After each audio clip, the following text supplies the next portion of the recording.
Hello and good evening students, and welcome back to Global Online Platform. This is Chandni Swarnkar, and today as you can see that we are going to cover 11th lecture, like 11th lecture on modern age writers. So we have come far, right?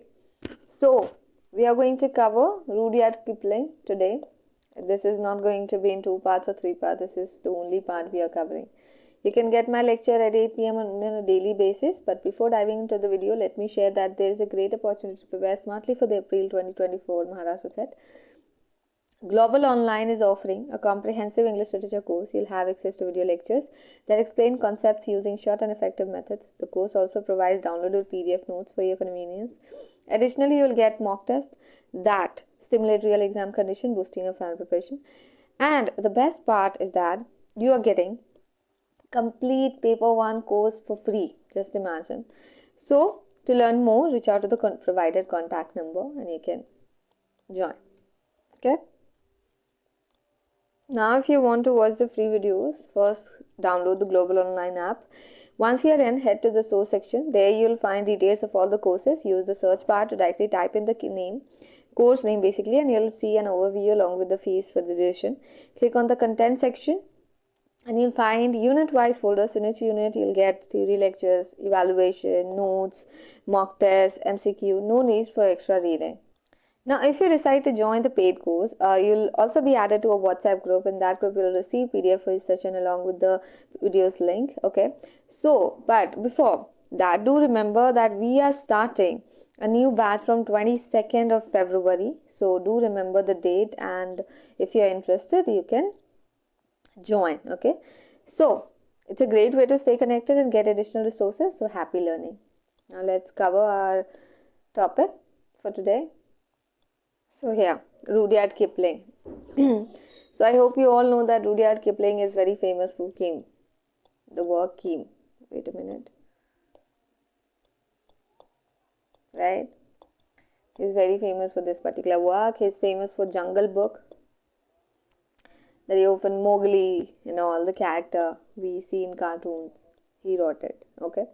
Now he contributed in novels, short stories and poems, okay, as well as in journals. So basically not in journals, English journals, he was a journalist.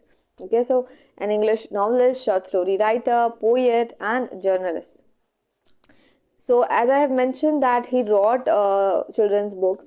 So his children's books are classics. One critic noted, a critic said something about his classics: a versatile and luminous narrative gift, okay, to the audience, to the people. Okay, now Henry James also said something about him. He said, Kipling strikes me personally as the most complete man of genius, as distinct from fine intelligence that I have ever known. Okay, so Kipling strikes me personally as the most complete man of genius, as distinct from fine intelligence that I have ever known. He was also awarded the Nobel Prize in Literature when in 1907. So do remember here that he was born in Bombay, okay, when British India was ruling, okay, under the Bombay presidency of British India. So of course he was born in 1865 and died in 1937. So of course British Empire was ruling in India at that time, right? So he was born in Bombay there on 30th December 1865. Moving on to a quote that he actually said about Bombay. He wrote something about Bombay. He said, "Mother of cities to me, for I was born in her gate, between the palms and the sea, where the world and steamers wait." How beautiful. Mother of cities to me, for I was born in her gate, between the palms and the seas, where the world and steamers wait. Right? Now let's talk about some short story collection that he wrote, and it's very important for you to understand or remember this. Okay, so the very famous is Willy Winky. I hope you must have heard about this particular collection. Then the Phantom Rickshaw. Somewhere it is giving me a Marvel series vibe. In black and white under the deodars. In black and white under the deodars. Then the story of the Gapsies. Okay, so it's like a Great Gatsby. Okay, now the one Soldiers 3. Okay, so 6 collection. Soldiers 3, 1.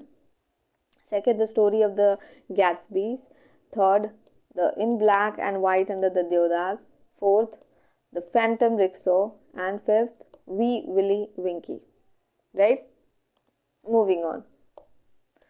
Let's talk about Jungle Book. So it's a collection of short stories, and still we can see cartoons, like it broadcast in some channels, cartoon channels, and I used to watch. My brothers was very interested in this collections. Okay, so the Jungle Book was published in 1894. How old it is, but still popular in our time. Now, inspired in part by the ancient Indian fable texts such as the Panchtantra and the Jataka tale. So, it was inspired by that. Okay, so do remember this because it's important. Now, setting is in forest. Of course, Mowgli was in forest, and Mowgli was a son of a human, and animals were around him. Okay, one place mentioned repeatedly in Shawnee. Okay, so you can say this like this as well, or like this as well. Okay, in the central state of Madhya Pradesh. Okay, so it was situated or set in MP, Madhya Pradesh, and the forest name is Shawnee. Now the protagonist is Mowgli, of course, a boy raised by wolves. So a boy, actually Mowgli was a very brave character. Now the key characters are Balu, that bear, okay, Bagheera, panther, then Sher Khan, that was the antagonist in this particular short story collection, Akela, that wolf, Ka, python. Okay, so Ka, python, Bagheera, Balu, Sher Khan, Akela. And it's a coming of age story because somewhere you'll see that Mowgli was growing day by day. Okay, he was actually embracing himself and growing, learning a lot of things. Now, plot line I would like to highlight Mowgli's upbringing among wolves. Okay, so wolves was taking care of the Mowgli. Now, friendships with Balu and Bagheera, then actually they came to know Balu and Bagheera. Conflict with Sher Khan, of course, the antagonist, as I mentioned. Encounter with other jungle creatures because there were a lot of creatures were against Mowgli because they wanted to please Sher Khan, right? Then life lessons and jungle law. You're also going to see in this particular work. Now, the other work based on Jungle Book, the second Jungle Book, it was published in 1895. Okay, so that was basically published in 1895. After 1 year, he also published another book, the second Jungle Book. It's a sequel to the Jungle Book, as you can see here. Now, it features 5 stories only about Mowgli and 3 unrelated stories, all but one set in India, most of which Kipling wrote while living in Vermont. So, he was writing these 5 stories when he was living in Vermont. Okay, and somewhere 3 unrelated stories are also there, but 5 are related to Mowgli. Okay, now the very famous work, and I hope or I wish you to read the whole summary of this particular work. You don't have much time to read the whole book because there are a lot of books and important ones, so you cannot afford to read, but you can note it somewhere that I really want to do that. It's a great way to complete. Now wait a minute. Keem. Okay, so Keem first published serially in McClure's magazine from December 1900 to October 1901. Okay, so it was published serially in McClure's magazine from 1900 to 1901, but after some time it was published as a whole book, so you will get to know. Now the story unfolds against the backdrop of the Great Game at the political conflict between Russia and Britain in Central Asia. Okay, so the whole background is somewhere related to the political conflict between Russia and Britain in Central Asia, nowhere else, in Central Asia. Okay, so setting is British occupied India during the late 19th century. So of course he was ruling. British India was ruling, as I've told you that he was born before our independence, 1947, right? And died also. So protagonist is Kimball, that is Kim O'Hara, who is an orphan boy of Irish and Indian descent. So don't do remember that. I was about to tell you, don't do remember that he was having an Irish and Indian descent. Okay, both. Now, Kim's journey involves espionage, adventure, and self discovery because he met somebody and he was an orphan boy, and a lot of things he sees, a lot of with a lot of people. He traveled, he met. So, there are a lot of things will happen. So, for that, you need to read the story, okay? Themes will be identity and belonging because he was struggling, cultural diversity and clash because throughout the story you will be exposed to a lot of characters, different characters. The search for self purpose. What is Keen's purpose? He was actually searching for that.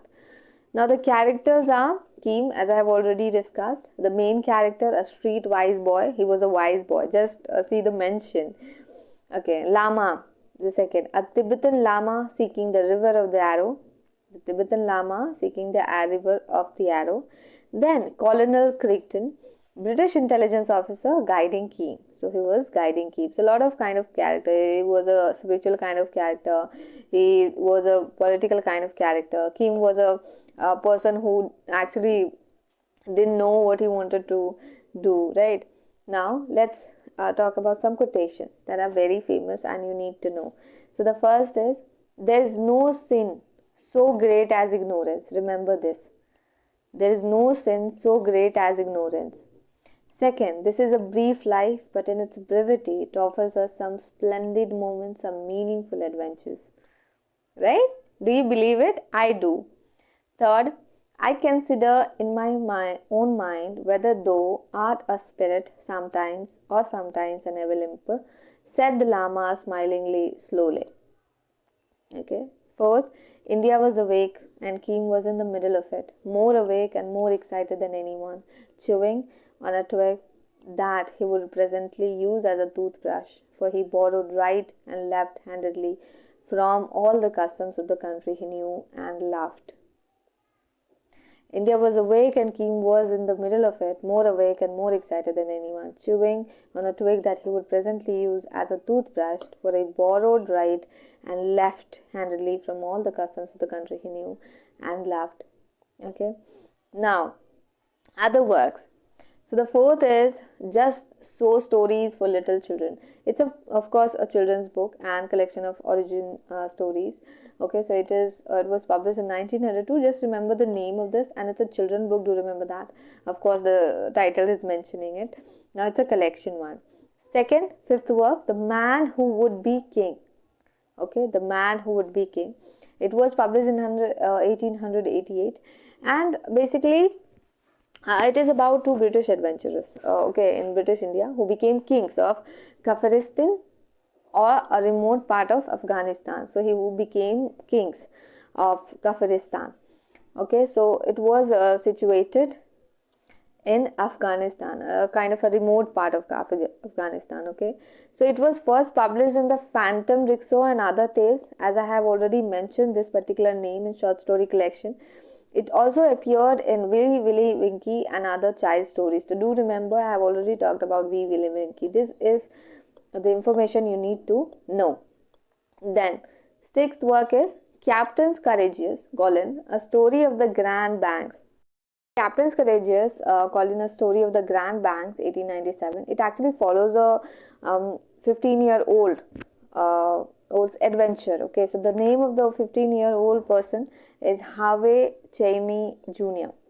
Okay, the spoiled son of a railroad tycoon after he is saved from drowning by a Portuguese fisherman in the North Atlantic. So just do remember this. There is a character who is 15-year-old. The name of the character Harvey Cheney Jr. and he was the son of a spoiled railroad tycoon, okay, but eventually he was actually drowning and he was saved by a Portuguese fisherman in the North Atlantic. So that is the information you need to know. Then the seventh work is if. If is a poem. So don't be like, okay, how can you write a poem if? Okay, so there is a poem, and it is a tribute to Leander Starr Jameson. So from Rudyard Kipling to Leander Starr Jameson. It was first published in Rewards and Ferries 1910. That is it. Moving on. Mandalay. Okay, it's also a poem. It was published in 1890 and first collected in Barak Room Ballads and Other Verses. In which? Barak Room Ballads and Other Verses in 1892. It was set in colonial Burma, then part of British India. Of course, Britishers were ruling. Unfortunately. Now the ninth and the last work, The White Man's Burden. It was published in 1899. Do remember the publishing year because it's important. It's a poem about the Philippine-American War. What it is about? Philippine-American War.